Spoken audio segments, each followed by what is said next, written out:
Hey guys, tonight we're heading back to a time of iron and ice, a time when the world was a canvas of unknown seas and untouched shores, just waiting for the dragon-proud ships of the Northmen to make their mark.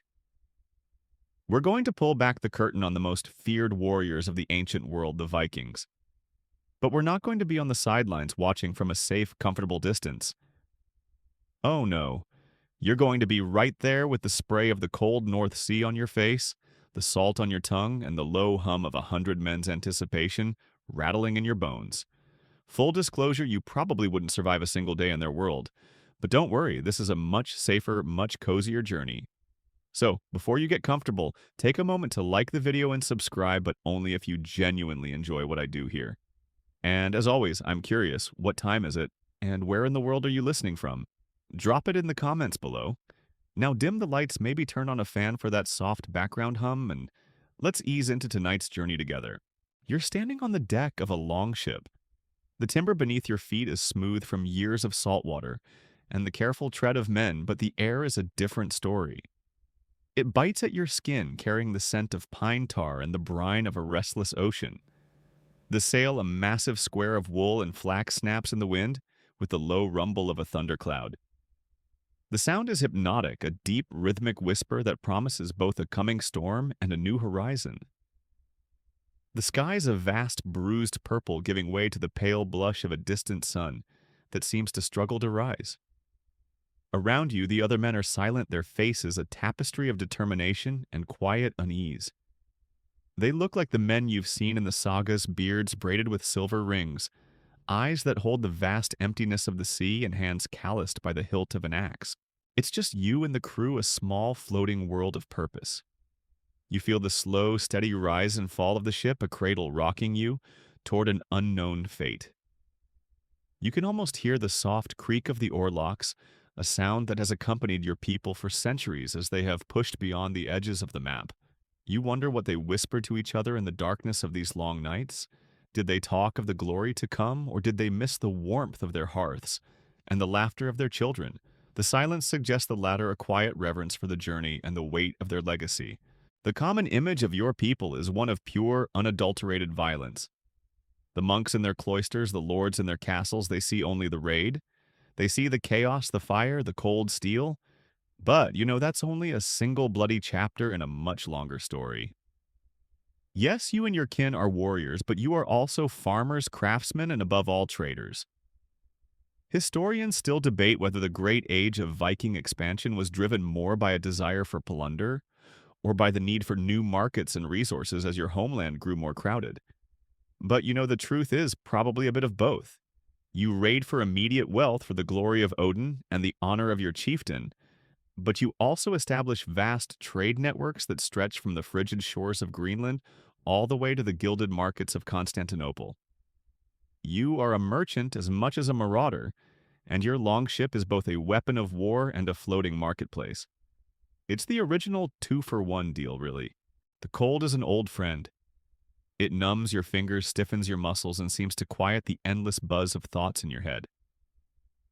The smell of the sea is all around you, a sharp metallic tang. You're huddled in a cloak of rough wool, the threads thick and scratchy against your skin. You notice a man next to you, a seasoned warrior with a scar that runs from his brow to his jaw.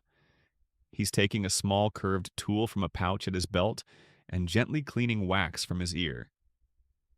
This is a little-known truth about your people. For all your reputation as savage brutes, you are in fact surprisingly hygienic. You all carry personal grooming kits complete with ear cleaners, combs, and tweezers carved from bone. It's a bit of a strange thought, isn't it? A raider fresh from battle, meticulously cleaning behind his ears. It's like finding out a professional wrestler enjoys needlepoint. It just doesn't fit the picture. You think about the raid to come. It's been planned for months. The target is a small coastal monastery, a place of peace and piety, utterly unprepared for the wrath you are about to unleash. You have a detailed map of the coastline drawn on a piece of hide and a memory of a sky full of stars that has guided you for days. You know the exact tides, the direction of the winds, and the most favorable time for your assault. Your skills as a navigator are as crucial as your strength in battle. The old joke among the crews is that a chieftain's second in command must be two things: a great warrior and someone who can tell the difference between a cloud and a mountain from 100 leagues away. One mistake and you all end up as a Viking-flavored fish food. No one wants that. The sun finally peeks over the horizon, a fiery orange that casts a long, thin path of light across the water.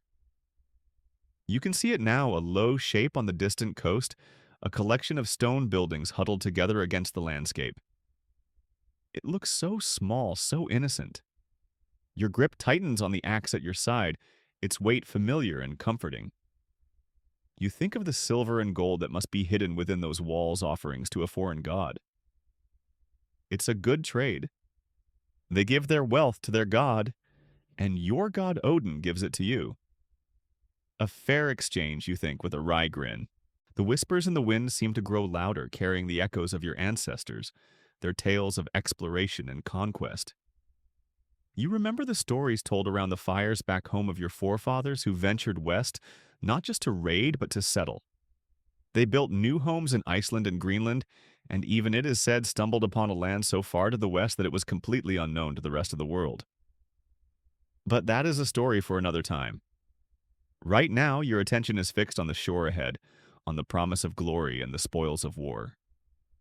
Your heart pounds a slow, heavy beat in your chest, a drumbeat of destiny.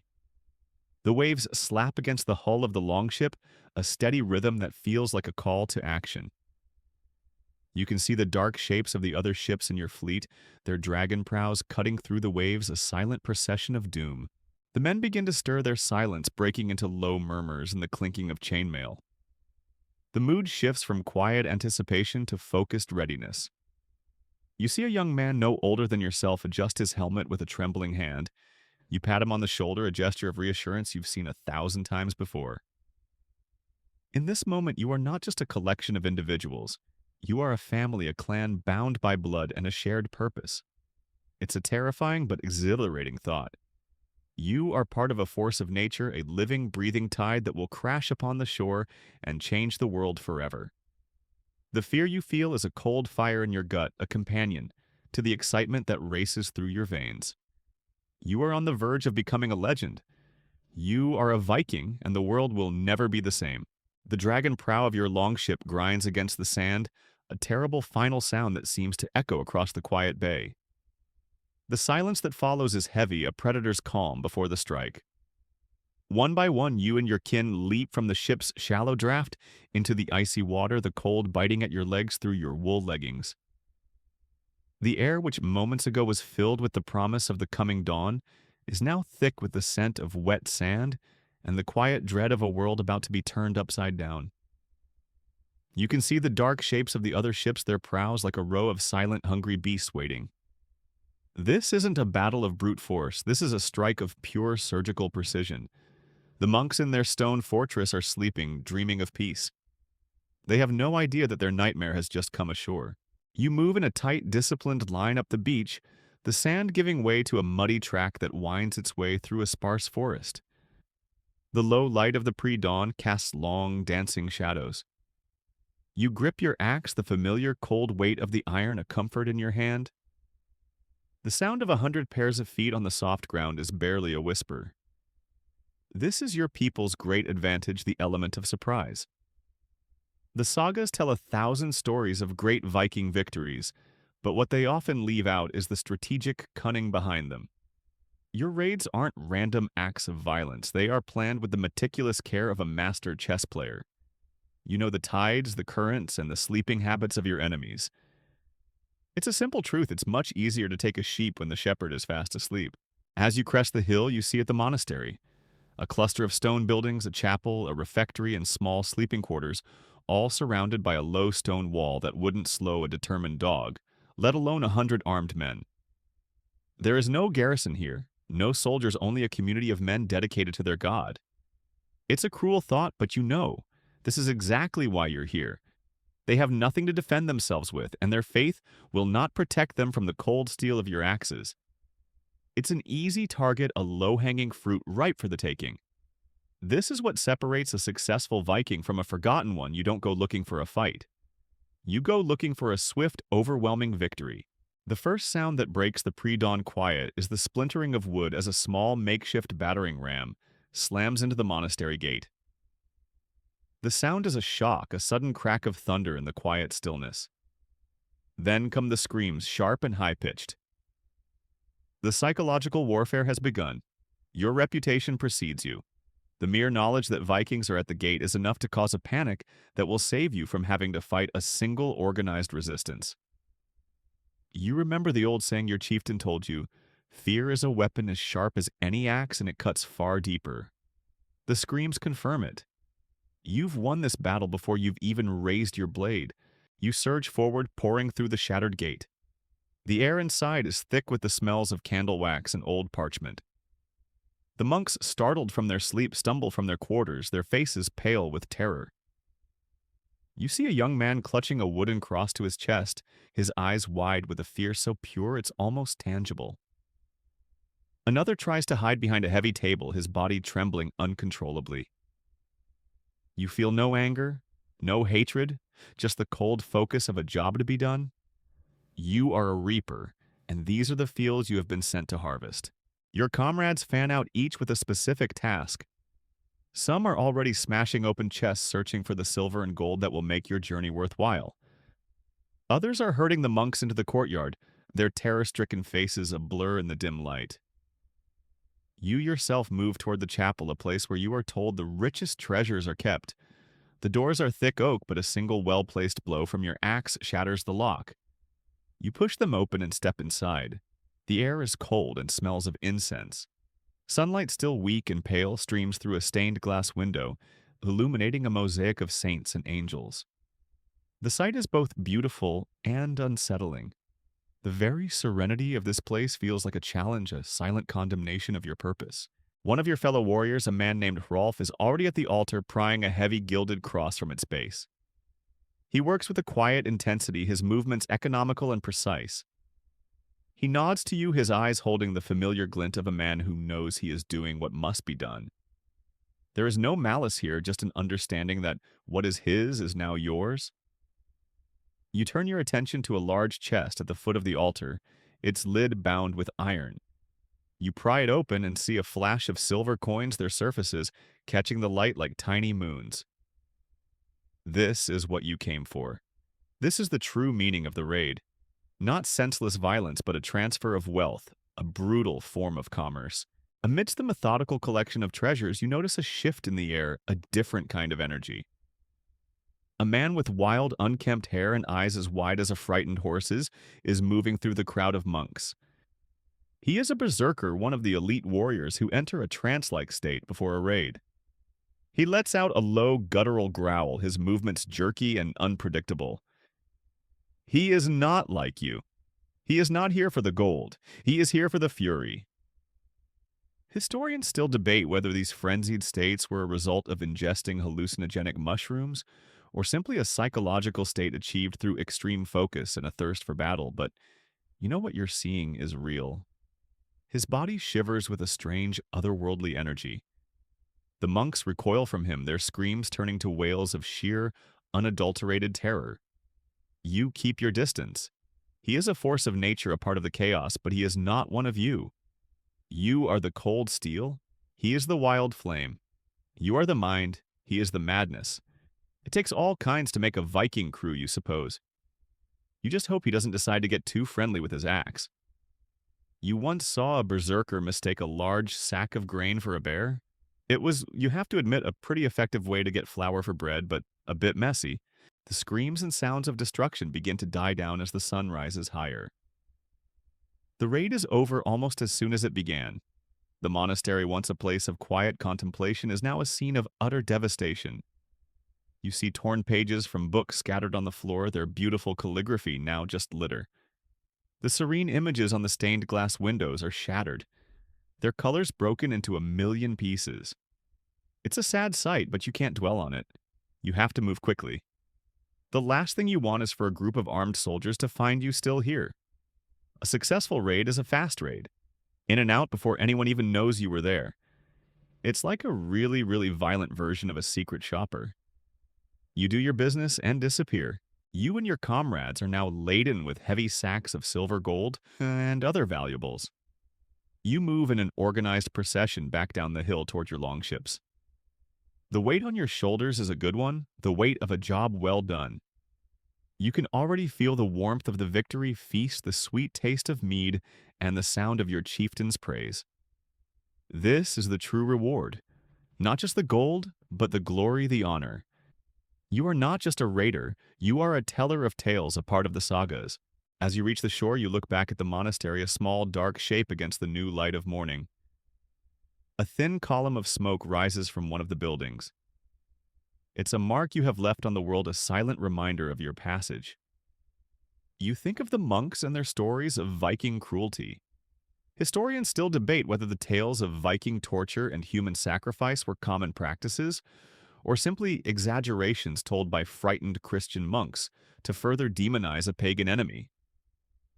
You have seen your fair share of violence, but what you've seen here today is a swift, brutal efficiency, not a prolonged, sadistic cruelty. There is a difference.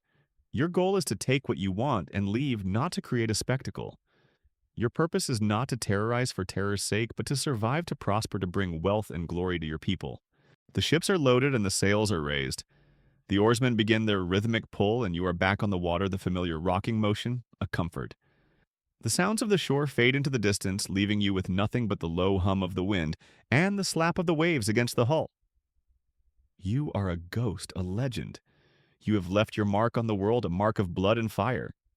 But you also carry the weight of something else, the knowledge that the world you have just left behind will never be the same. And neither will you. The sound of the waves has replaced the screams of the monks, a new rhythm that washes over you, a constant low murmur that is both a comfort and a reminder of your smallness in this vast world. The longship cuts through the water, its slim hull gliding with an effortless grace.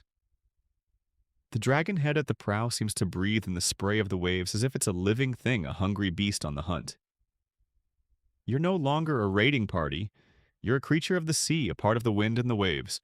The air smells of salt and fresh-cut timber, a sharp, clean scent that clears your head and washes away the lingering traces of the chaos you just left behind. You watch as the coastline recedes, the dark line of the land a blur against the horizon. Your back is sore from the last raid and the long night of rowing, but your heart is light with the weight of the silver in the sacks at your feet. You look down at the clinker-built hull of the ship, the overlapping planks of oak held together with thousands of iron rivets. It looks almost delicate, like a leaf floating on the water, but you know its true strength. The ship is designed to flex and bend with the waves, to roll with the punches of the most brutal storms. Unlike the heavy, rigid ships of the Southerners, your longship is a living thing, a flexible spine of wood and rope that can withstand a great deal of punishment. It's a pretty clever design, all things considered. It's like the difference between trying to stand up straight in a storm and learning to dance with the wind. One of them is going to end a lot wetter than the other. This is the true secret of your people's success. It isn't just your fearsome axes or your brutal raids, it is your ships. They are your home, your lifeline, and your key to unlocking the world. They can travel 1,000 miles across the open ocean, guided only by the sun and the stars, and then, with their shallow draft, they can turn up a river and appear at a village's doorstep 100 miles from the sea. They are the ultimate weapon of both war and commerce, and you are a master of this craft, a son of the sea. As the day wears on, the sun climbs higher in the sky. You watch the chieftain, a man with a beard as white as the sea foam, go about his business. He doesn't need a map. He doesn't need a compass. His knowledge is written in his heart and in the vast, empty canvas of the sky. He takes a small, dark object from a leather pouch at his belt. It's a sunstone, a piece of crystal that is a key to a secret, invisible world. He holds it up to the overcast sky, turning it until the light from a hidden sun pierces the cloud cover, refracting through the crystal with a flash of light. He uses it to pinpoint the sun's position, even on the grayest of days. This is a little-known truth about Viking navigation, the use of this seemingly magical stone to find their way when all other signs are gone. It's a simple piece of stone, really, but in the right hands, it's a path to a new world. It's almost like a magic trick, one your people have been doing for centuries. It's a very simple trick, but one that could make the difference between a new life and a watery grave. You are a student of this art. You have learned to read the sky as if it were a book. You can tell the time by the length of the shadows on the deck. You know the direction by the position of the sun, but what you rely on most is your memory. You are carrying a map in your head, a memory of the coastlines you've seen, the islands you've passed, and the constellations that have guided you on 1,000 different nights. Historians still debate whether the Vikings had a single specific navigational tool, like a compass, or if they relied entirely on their oral knowledge and observational skills. But you know the truth is in your gut. It's in the feel of the wind on your face, the direction of the swells, the smell of the land, before you can even see it. It's a skill you can't write down or teach from a book. It's a language you learn by living and breathing the sea. It's the kind of knowledge that keeps you up at night because you know a single mistake could cost you everything. You just have to trust your gut and hope your gut has a really good memory. As night falls, the stars come out a million pinpricks of light in the vast darkness. The chieftain points out the North Star, a steady beacon that sits like a sentinel in the sky. He shows you how to use it to keep your bearing to make sure you are still heading home. The stories you've heard about your people reaching distant lands like Greenland and Vinland are not just tales of bravery, they are also a testament to this incredible knowledge. They didn't just stumble upon new lands, they sailed with a purpose, with a mental map of the world in their heads. You take a watch in the dead of night, the air growing colder, a sharp breeze cutting through your cloak. The ship creaks and groans around you, the wood whispering a language you are beginning to understand. You think of the millions of miles your ancestors have sailed on these long ships, the sheer courage it must have taken to venture out into the unknown, to trust in nothing but their own skill and a few well-placed stars. It's a humbling thought. Your ancestors were not just raiders and pillagers, they were explorers, pioneers, men who had the audacity to see a horizon and decide they wanted to see what was on the other side. The journey home is a different kind of test. It's a test of patience, of endurance. There is no adrenaline, no glory, just the long, hard pull of the oars and the vast, empty expanse of the sea. But you are a Viking. You are a child of the sea, and this is your home. You are not a prisoner here. You are a master. The ship is a part of you, an extension of your body, and you feel every rise and fall, every sway and turn. You know the exact moment when the wind is a friend and when it is a foe. You are connected to this thing, to this journey, to this world, and you know deep in your gut that this is where you belong. The journey home is a different kind of victory. It's not about the clash of steel or the taking of plunder, but about the slow, steady hum of the oars, the familiar scent of your home waters, and the sight of your village rising from the mist. The houses with their curved, sod-covered roofs look like the very hills they rest on. The air is thick with the scent of wood smoke of roasting meat, and of the familiar, comforting smell of home. This is the other side of the Viking coin, not the raid, but the roots, not the sea, but the soil. The world you left behind is a world of men of blood and steel. The world you return to is one ruled by a different kind of strength, a quiet power that is both the foundation and the heart of your people. You step onto the shore, the soft sand, a welcome change from the hard deck of the longship. The men around you are laughing, their faces lit with the joy of a successful return. But your eyes are drawn to the people waiting for you.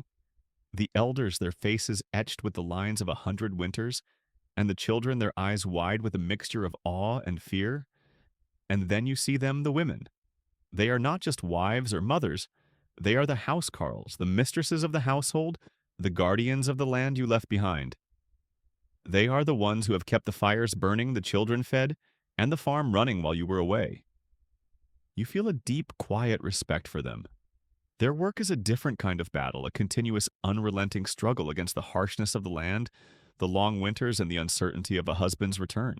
You greet your wife, her hand warm and strong in yours. She doesn't ask about the raid. She asks about the journey, about the long nights at sea, about the health of the crew. She knows that the stories of the raid will come later in the long evenings by the fire. Right now, her concern is for you, her family, her home. She is a powerful woman, a master of her domain. She manages the livestock, oversees the weaving, and keeps the accounts of the household. A Viking woman, you know, has rights that most women in the world can only dream of. They can own property, inherit land, and even divorce their husbands if they so choose. This is a common historical fact that outsiders often miss. The Viking world was a patriarchy, yes, but it was one where women held an astonishing amount of power and influence.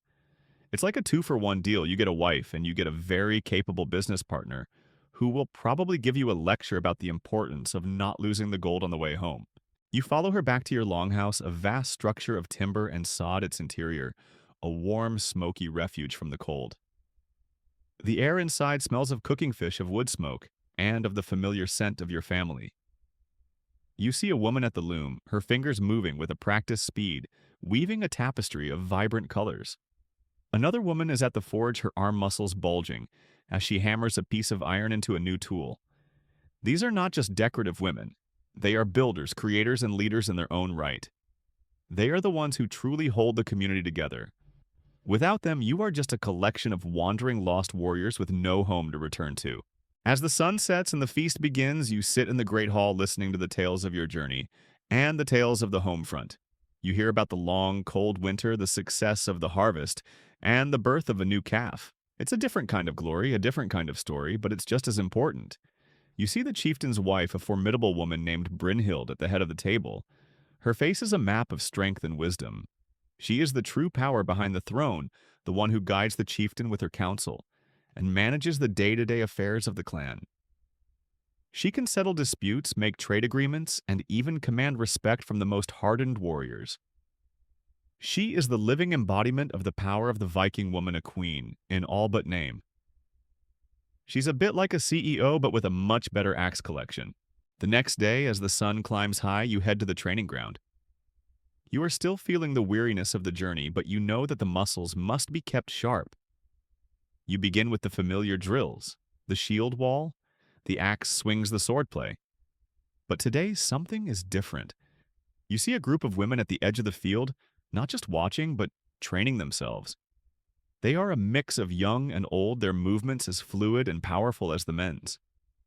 One of them, a fierce young woman with a long golden braid, is swinging a practice axe with a ferocity that would make a veteran warrior pause. This is a little-known fact about your people and one that is still debated by historians today. Were they a common sight, or were they a rare, celebrated exception? You know the truth is somewhere in the middle. You have met them on the battlefield, women who fought with a ferocity that matched any man's. A few years ago, you heard a tale of a burial in a far-off land. A warrior was buried with all the tools of war, a sword, a spear, a shield. For centuries, everyone assumed he was a man, but the bone and DNA told a different story. It was a woman, a shield maiden, a warrior of the highest order. The story spread like wildfire, a whisper of a forgotten truth.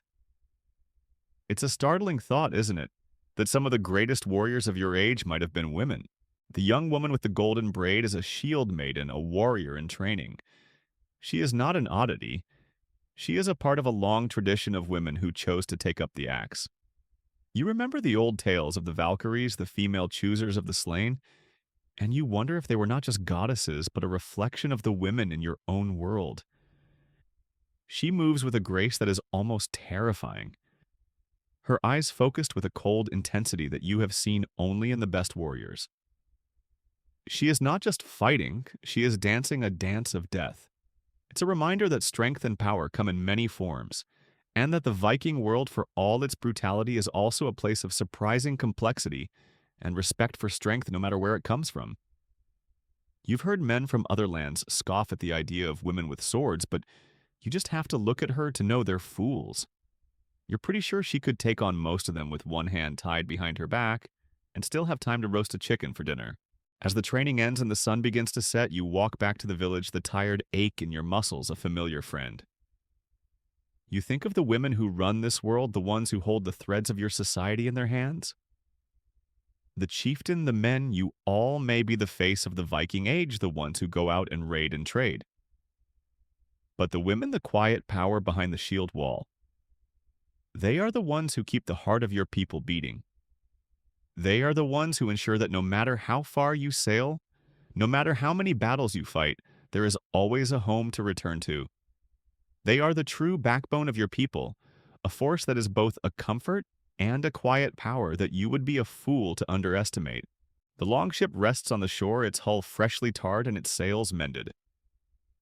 But this time the cargo holds are not empty, waiting for plunder. They are filled with goods of a different kind, not the stolen wealth of a monastery, but the products of your homeland. Bales of fine furs taken from the dark forests and prepared by the women of your village. Long, gleaming tusks of walrus ivory, a stark pale beauty that is prized in foreign lands. And in the very back, a quiet, somber cargo, a few men and women, taken in a recent skirmish with a rival clan. This is the other side of the Viking economy, the silent trade in human lives.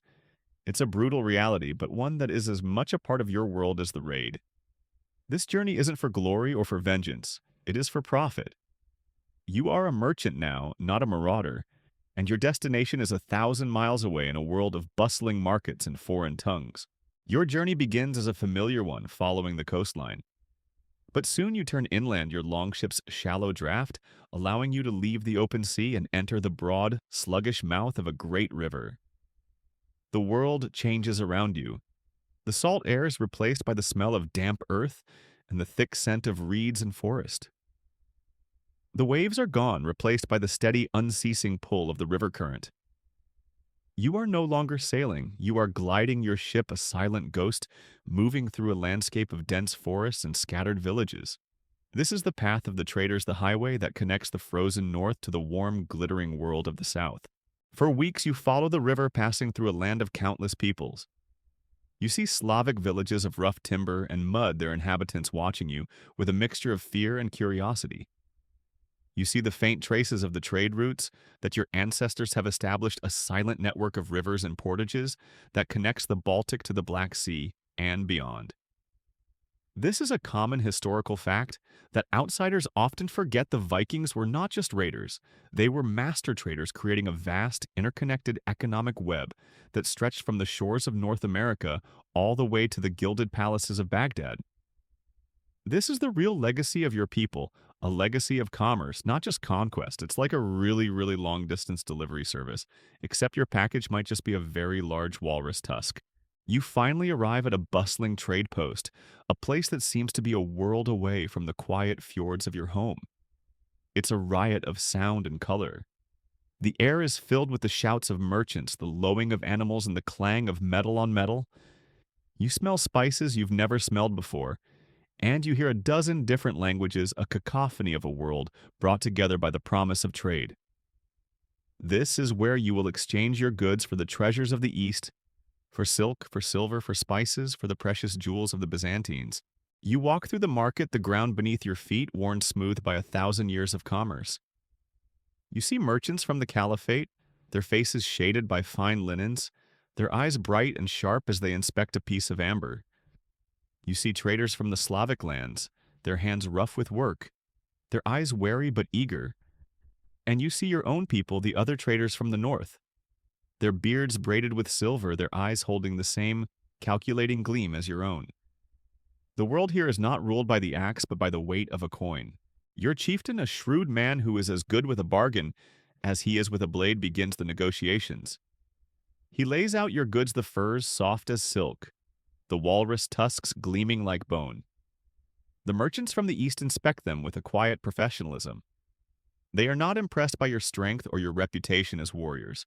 They are only impressed by the quality of your goods. This is a different kind of respect, a respect earned not on the battlefield, but in the marketplace.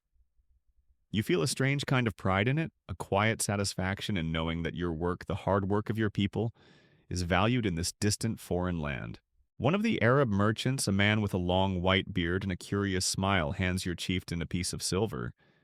It's not a coin, but a small, irregular piece of metal, a fragment of a larger piece of jewelry. This is a little-known truth about Viking trade. Your people did not rely on a standard currency. Instead, they used a system of what they called hack silver, a vast collection of cut-up pieces of coins, ingots, and jewelry. The value was not in the shape, but in the weight and the purity.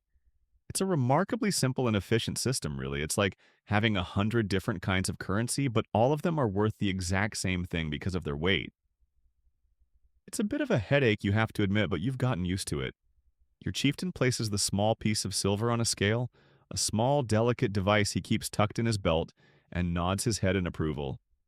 The trade is made. You spend the next few days in the market exchanging your goods for 100 different things.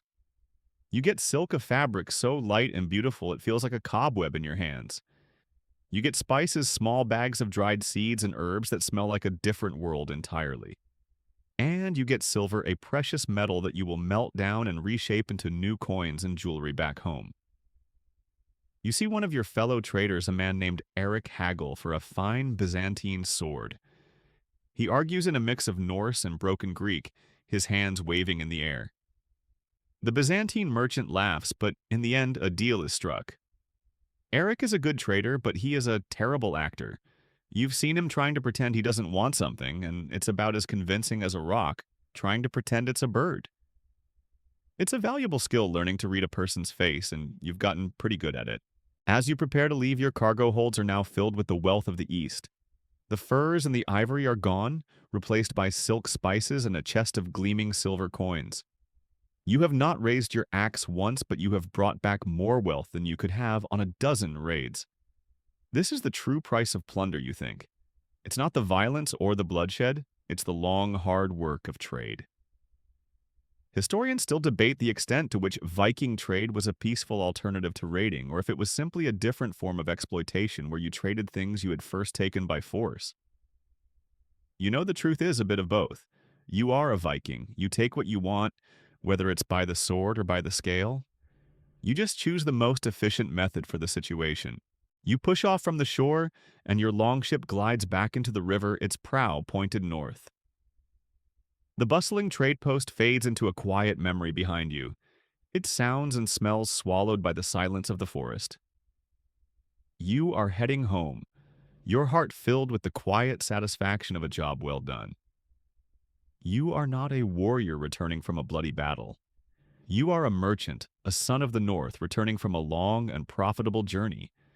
And in your hands you hold not a sword, but a new world, a world of commerce and connection that you and your people helped to create. The longship is once again pulled up onto the shore, its hull silent and still. You've brought back a great deal of wealth, but the journey has left you with a different kind of hunger, a spiritual one. The raid gave you glory, the trade gave you riches, but now, back in your settlement, you feel the familiar pull of your faith. The gods of your people are not distant, abstract figures. They are alive in the world around you. You see Thor in the rumble of a distant storm, Freya in the quiet growth of the spring fields, and Odin in the wise, one-eyed old man who sits by the fire telling tales of great deeds. Your life, you know, is not just your own. It is a part of a larger cosmic drama, a grand dance of gods and mortals, and you are a player in it.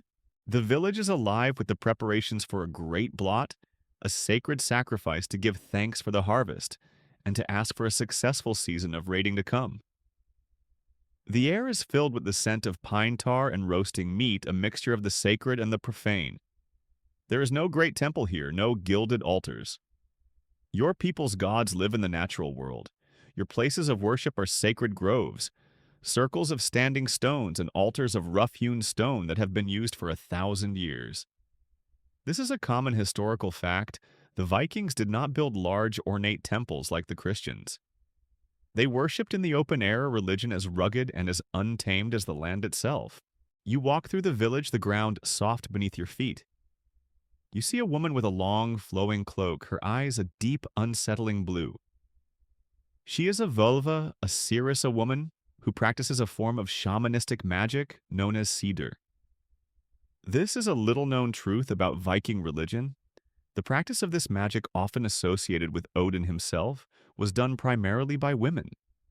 They could see into the future, alter fate, and even commune with the spirits of the dead. She doesn't speak, but you feel her presence, a quiet power that hums in the air around her. You respect her, and you are also a little afraid of her. She's the kind of person who could probably tell you what you were having for breakfast tomorrow, and you'd be a little spooked by it. The rituals of the blot are ancient, passed down from generation to generation. You gather in the sacred grove, a circle of ancient oaks, their branches thick with years of offering. A great altar of stone stands in the center, and beside it, a large black bull, its head bowed in a calm acceptance of its fate. The chieftain, a man with a stern face and a deep voice, begins the ceremony. He speaks to the gods, his voice a low chant that seems to carry on the wind. He thanks Thor for the protection he gave you on the seas. He thanks Freya for the bounty of the harvest. And he thanks Odin for the courage you all carried into battle. The gods you know are not all powerful. They are just like you, flawed, powerful, and subject to the whims of fate. They need your sacrifices to keep their strength to ensure that the order of the world is maintained. You watch as the bull is brought to the altar. The chieftain's son, a young man who has yet to earn his first scar, takes a knife and with a single swift motion, takes the animal's life. It is not an act of brutality, it is an act of sacred purpose. The blood, a life force, is collected in a great wooden bowl and then used to anoint the faces of the warriors. You feel the warm, wet touch on your forehead, a sign of the god's favor. You are a man of the world, a pragmatist, but you feel the power of this moment. It is a connection to your ancestors, to your gods, and to the very earth you stand on. This is what gives you the strength to face the unknown, to sail into the blackness of the ocean, and to meet the fear in your enemy's eyes. After the sacrifice, the feast begins. The bull is roasted over a great fire, its meat a savory reward for your hard work. The mead flows freely, and the hall is filled with the sounds of laughter and the songs of the skalds.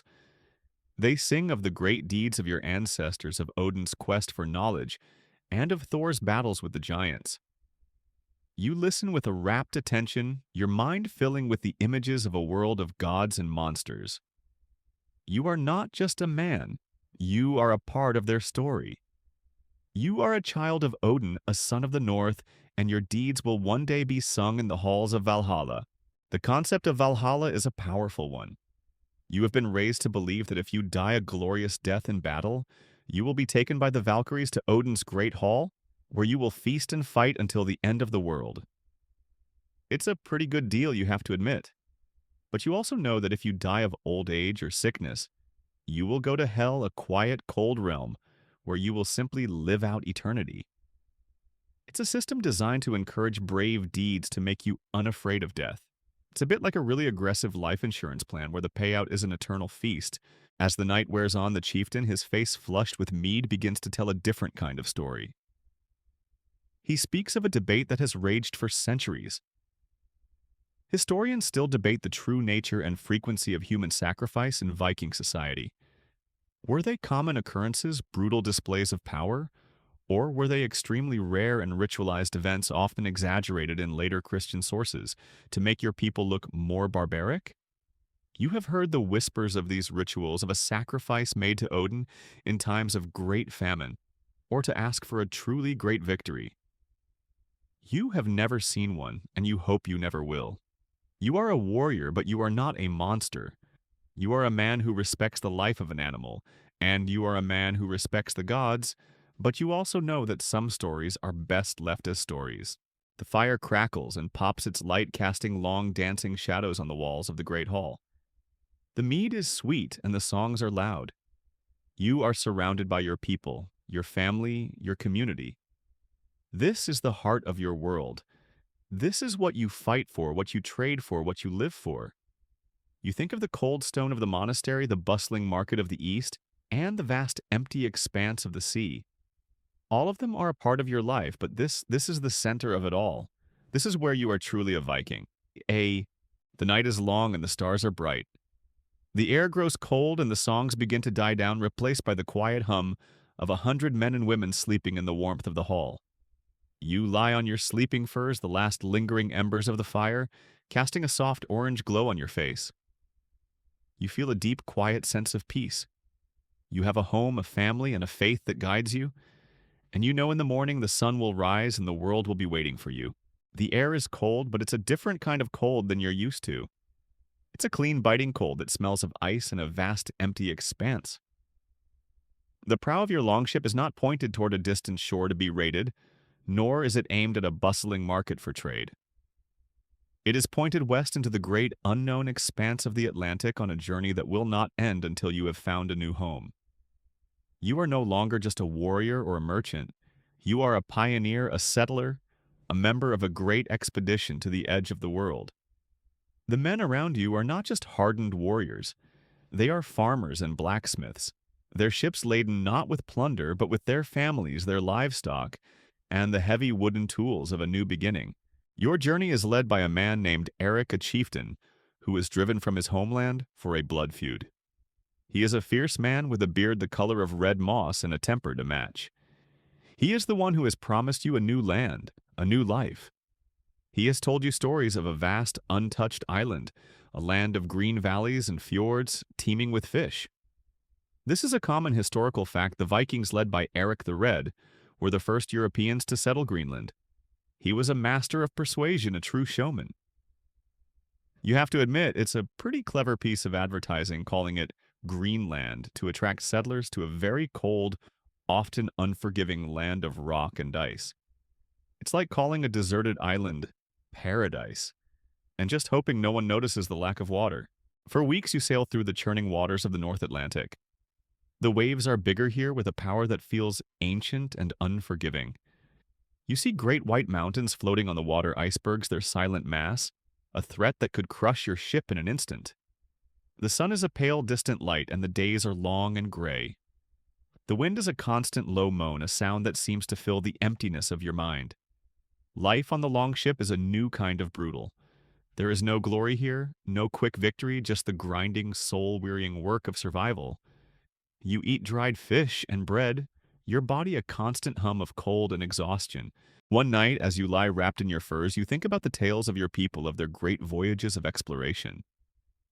You have heard stories of a land so far west it was said to be on the other side of the world, a place of grapes and lush forests. You remember the old joke among the crews that your people will either find a new land or become the first people to find the end of the world. You're not entirely sure which one sounds more appealing at this point. The sheer scale of your undertaking is a humbling thought. You're not just sailing for profit. You are sailing for a future, for a legacy that will last 100 generations. After weeks of this relentless journey, the world begins to change. The water is a different color, a pale, almost milky green. The air is thinner, colder, and in the distance you see a long, jagged line on the horizon. It's the land. It is a mass of rock and ice, a cold, silent sentinel that seems to have been waiting for you for 1,000 years. It is not the green rolling hills you were promised, but it is land. And for a moment, that is all that matters. You have arrived. You and your people land in a sheltered fjord, a quiet inlet that is protected from the worst of the ocean storms. The air here is still, and the water is a deep, dark blue. You begin the hard, relentless work of building a new home. You fell the small, stunted trees, their wood hard and brittle with the cold.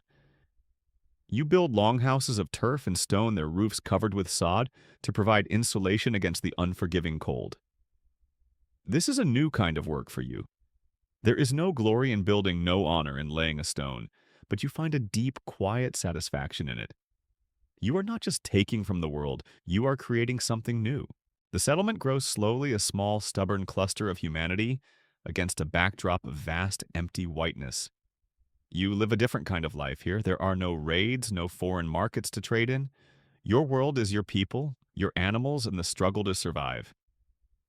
You hunt seal and walrus, their thick blubber, a life-giving source of warmth and light. You fish in the cold fjords, their waters a generous provider of food. And you tend to your animals, their wool and milk, a precious commodity in this new land. You're not a warrior anymore. You are a farmer, a fisherman, a builder, a settler. As the years pass, the settlement grows a testament to your people's strength and resilience. But a new kind of challenge emerges. You hear whispers of another people, a people who live far to the north, a people who have learned to thrive in this frozen world. They are the Thule people, the ancestors of the Inuit, and they are a mystery to you. They are masters of the ice and the cold, a people whose world is 100 times more difficult than your own. You have little contact with them, but you feel their presence, a quiet, watchful shadow that follows your every move. Historians still debate the exact reason for the eventual disappearance of the Greenland Norse settlements. Did the climate change, becoming too cold for your crops to grow? Did you lose contact with your homeland, the long sea journey becoming too treacherous? Or did the quiet, watchful presence of the Thule people become a threat, a conflict you could not win? You don't know the answer. All you know is that you are here, that you have survived, and that you have carved out a small piece of this vast, empty world to call your own. You look out at the fjord, its surface, a sheet of dark, polished glass. The sun is a pale, weak light in the sky, and you feel the first bite of the coming winter. You are a long way from home, a long way from the warm fires of your homeland, but you are not lost. You are a part of a great human story. A story of a people who were not content to sit by their firesides, a people who had the courage to look at the world and say, I want to see what is on the other side. You are a Viking, a son of the North, and you have found a home on the edge of the world. The air is crisp and cold, but it's a different kind of cold than the one you felt on the vast, empty expanse of the Greenlandic ice. This is the cold of your homeland, a familiar chill that reminds you of long winters and the strength of your people. You are a long way from the frontier, back in a world of settled life, where the rules are not written in the cold law of survival, but in the ancient customs of your ancestors. The world you live in is one of warriors and raiders, but it is also a world of laws of honor and of a justice that is as brutal and unforgiving as the landscape itself. You are on your way to the Thing, the great public assembly where the free men of the clan gather to settle disputes, make laws, and decide the fate of their people. It is not a court of stone and iron, but a place of wind and open sky, a sacred circle of stones on a lonely hill. It is the heart of your society, a place where every free man has a voice, a place where power is not held by a single king, but by the collective will of the people. This is a common historical fact.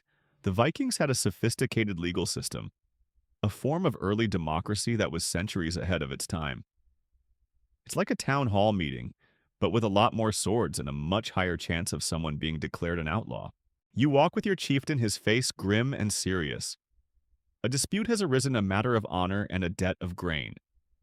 A man named Ulf claims that another, a man named Rolf, took grain from his storehouse without permission.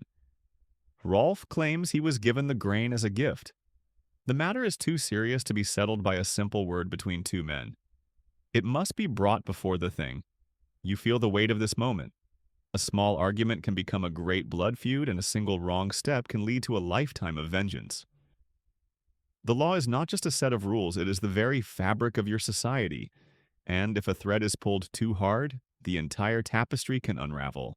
As you approach the Thing, you see the other men gathered their cloaks, a patchwork of different colors and styles.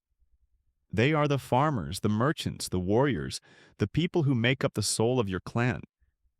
They stand in a great silent circle, their faces turned toward the sacred rock in the center. The chieftain, your leader, stands at the foot of the rock, his voice ringing out in the still air. He lays out the case, his words clear and precise, and then calls for the two men to speak their piece. Ulf the claimant steps forward. He is a small, quiet man, his hands calloused from years of working the soil. He speaks with a low, rumbling voice, telling his story without embellishment. He has lost his winter stores and his family will go hungry. He looks at Hrolf with a quiet, pleading sorrow. Hrolf, a large, boisterous man with a loud laugh, speaks next. He claims that he was a friend to Ulf and that the grain was a gift to a man in need. He looks at Ulf with a feigned innocence. The crowd is quiet, their faces unreadable. They are the jury, the judge, the silent arbiters of fate. You've seen this 1,000 times. It's never about who is telling the truth. It's about who tells the best story. It's like a really serious life and death kind of talent show. The evidence is not a piece of paper or a contract. It is a testimony, a word, and an oath.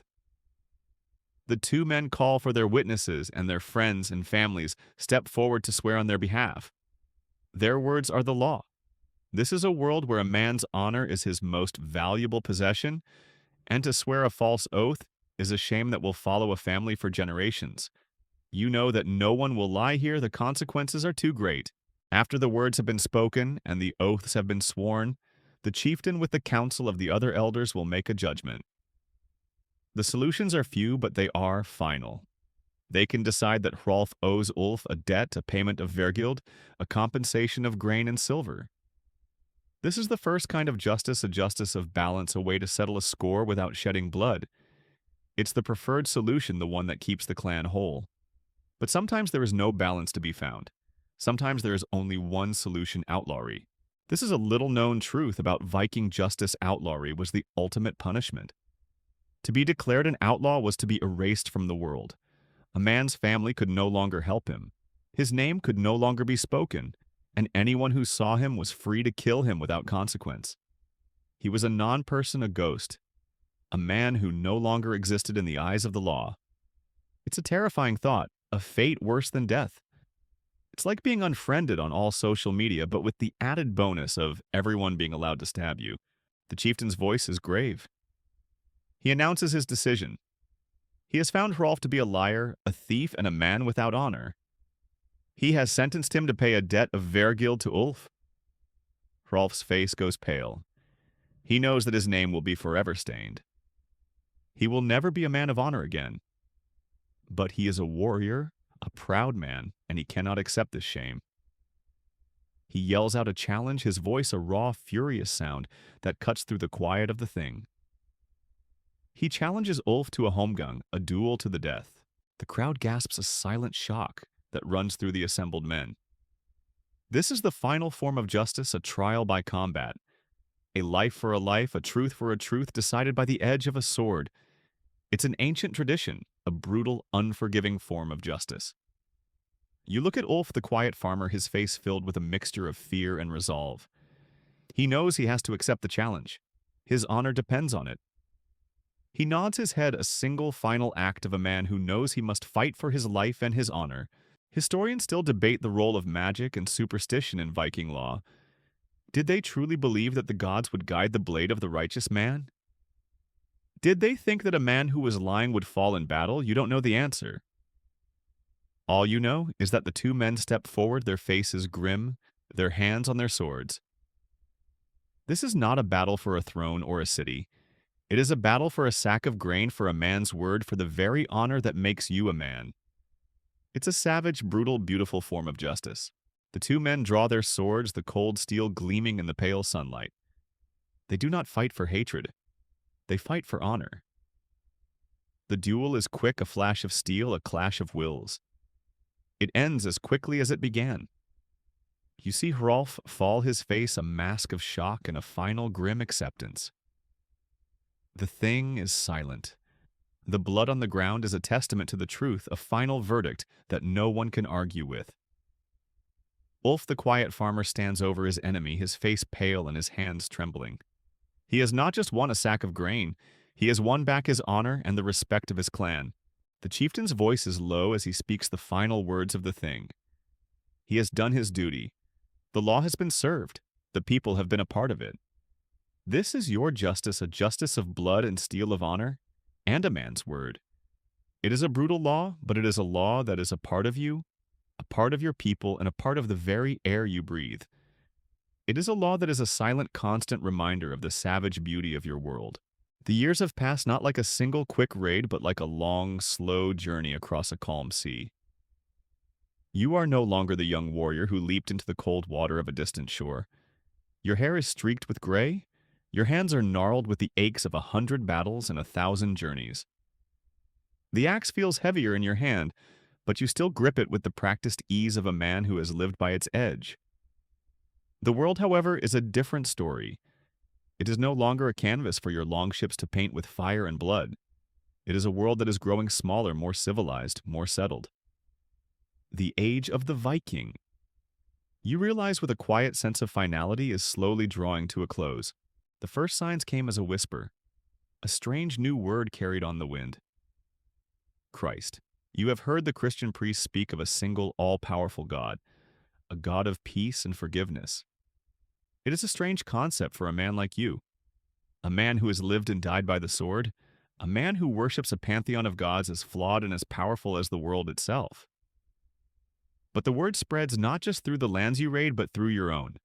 The new God promises a different kind of afterlife, a heaven for all, not just the warriors who fall gloriously in battle. It's a very good sales pitch, you have to admit, but you still prefer the idea of fighting and feasting with Odin until the end of the world. You see the change in your own people. A new chieftain, a younger man with an eye for trade and political alliances, has made an oath to the Christian God. He has allowed a small church to be built, a humble structure of wood and stone, that stands like a foreign sentinel against the backdrop of your traditional longhouses. You watch as some of your people, drawn by the promise of trade with the powerful Christian kingdoms of the South, begin to wear a new symbol, a simple cross of iron, a symbol that sits uncomfortably close to the Mjolnir amulet you have worn for 100 years. This is a little-known truth about the end of the Viking Age. The conversion to Christianity was not always a sudden or violent affair. It was a slow, gradual process, a time of quiet confusion where a man might wear both a hammer of Thor and a cross of Christ, a subtle hedge against a changing world. It's a bit like having two spare tires just in case. The raids, once the lifeblood of your people, are becoming less and less profitable. The kings of the lands you once plundered are no longer squabbling warlords. They are powerful rulers with professional armies and fortified cities. You remember a recent raid, a quick, brutal assault on a coastal town that was met not by frightened monks but by a disciplined force of armored soldiers. The battle was a disaster. Your people were not prepared for such an organized resistance.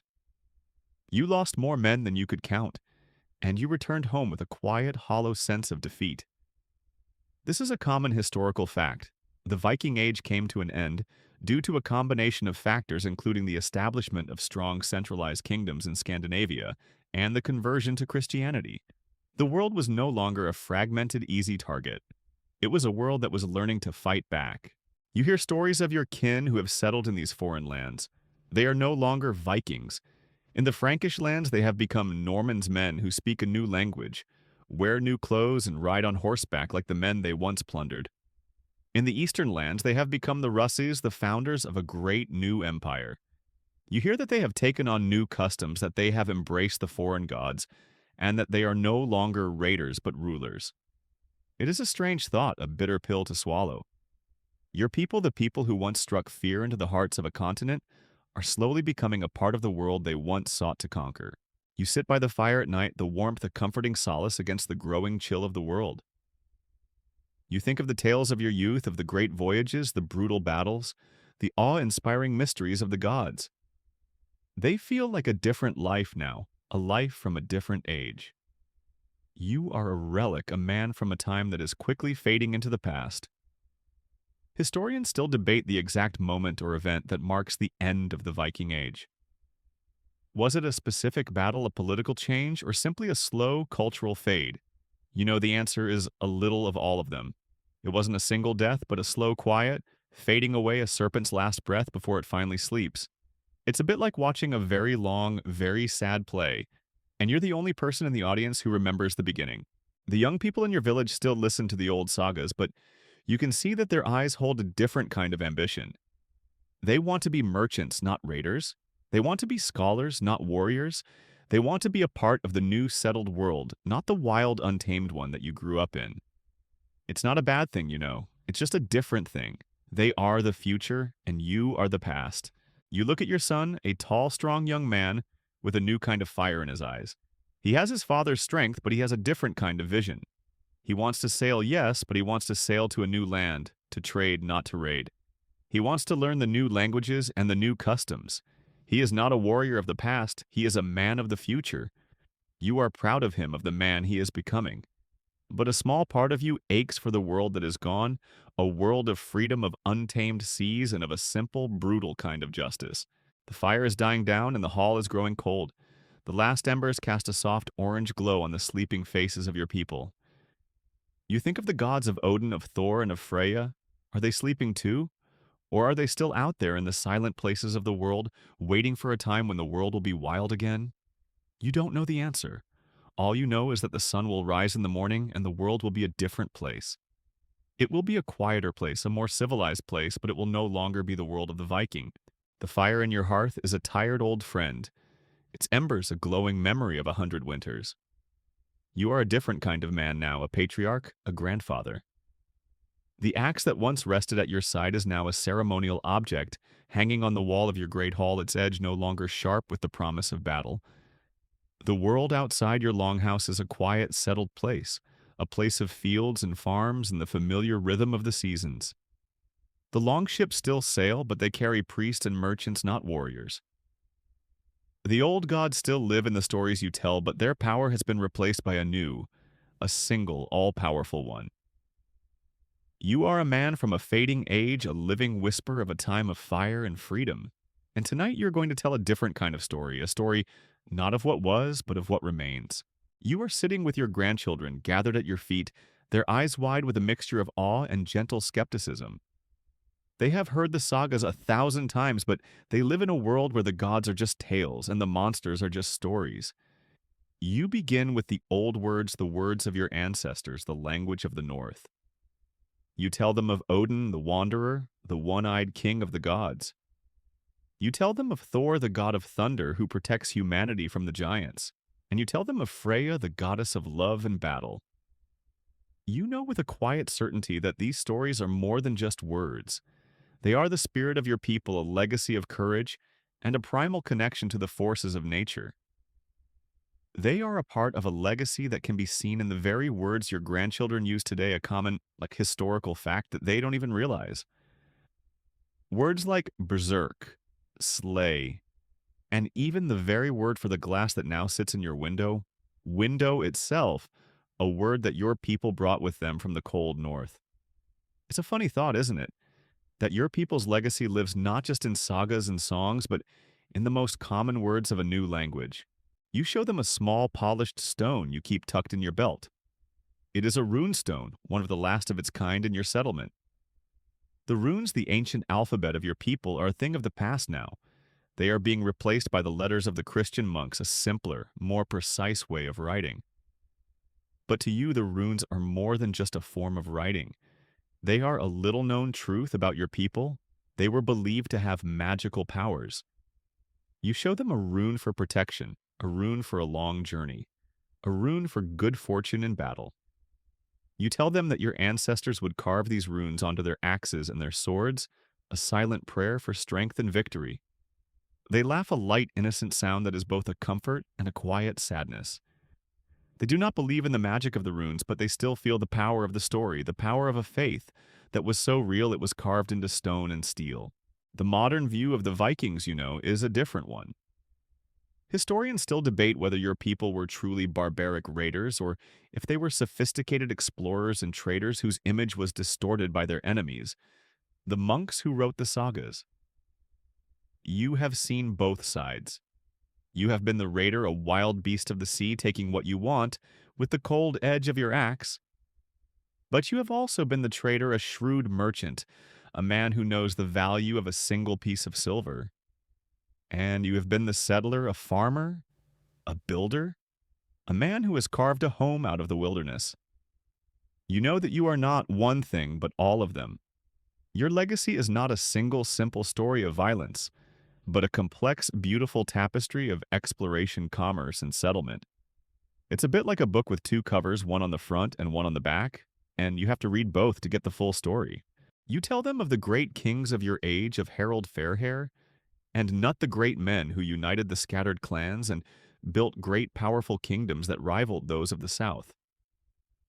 You tell them of the great voyages of your ancestors, of the silent, lonely journeys across a vast, empty ocean to a land that no one else knew existed. You tell them that the spirit of the Viking is not a thing of the past. It is a part of the world, a part of the restless heart of a man who looks at a distant horizon and asks what lies beyond. What lies? You look at your son, a man who is a merchant, a leader of a new Christianized settlement. He is a Viking too, a different kind of Viking, a man who still has the courage to look at the world and see its endless possibilities. He is a part of a new kind of legacy, a legacy not of conquest but of integration. You are not a dead race, you realize.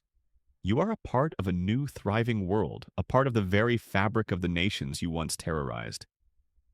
Your blood runs in the veins of the Normans, who now rule England, the Rus, who now rule the East, and the Icelanders, who still speak the language of your ancestors. You have not died. You have simply changed. The fire's now just a handful of glowing embers, a last soft breath in the darkness. You feel the warmth on your face, a gentle, soothing feeling. Your grandchildren have all fallen asleep, their faces peaceful and calm in the soft glow of the dying fire. You are tired too, a deep, bone-weary exhaustion, that feels like a quiet kind of peace. Your life has been long and full, a story of fire and ice, of life and death, of gods and men. And now the story is over. It is a part of the quiet, beautiful tapestry of the night, a silent whisper in the darkness.